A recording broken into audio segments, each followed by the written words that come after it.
Discours de Patrice Lumumba, Premier ministre et ministre de la Défense nationale de la République du Congo, prononcé lors de la cérémonie de l'indépendance à Léopoldville le 30 juin 1960.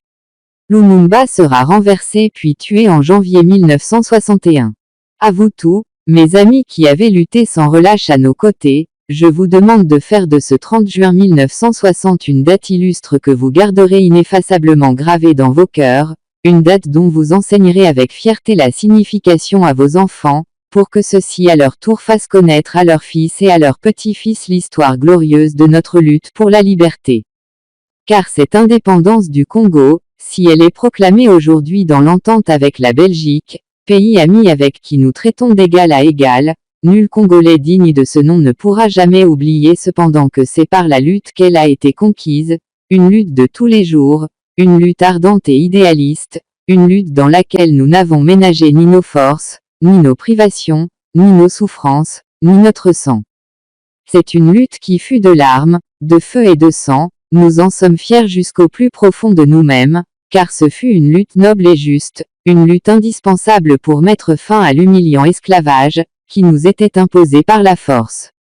Ce que fut notre sort en 80 ans de régime colonialiste, nos blessures sont trop fraîches et trop douloureuses encore pour que nous puissions les chasser de notre mémoire. Nous avons connu le travail harassant exigé en échange de salaires qui ne nous permettaient ni de manger à notre faim, ni de nous vêtir ou de nous loger décemment, ni d'élever nos enfants comme des êtres chers. Nous avons connu les ironies, les insultes, les coups que nous devions subir matin, midi et soir, parce que nous étions des nègres. Qui oubliera qu'à un noir on disait « tu », non certes comme à un ami, mais parce que le « vous » honorable était réservé aux seuls blancs. Nous avons connu nos terres spoliées au nom de textes prétendument légaux, qui ne faisaient que reconnaître le droit du plus fort. Nous avons connu que la loi n'était jamais la même, selon qu'il s'agissait d'un blanc ou d'un noir, accommodante pour les uns, cruelle et inhumaine pour les autres. Nous avons connu les souffrances atroces des relégués pour opinions politiques ou croyances religieuses, exilés dans leur propre patrie, leur sort était vraiment pire que la mort même. Nous avons connu qu'il y avait dans les villes des maisons magnifiques pour les blancs et des paillotes croulantes pour les noirs, qu'un noir n'était admis ni dans les cinémas, ni dans les restaurants, ni dans les magasins dits européens, qu'un noir voyageait à même la coque des péniches au pied du blanc dans sa cabine de luxe.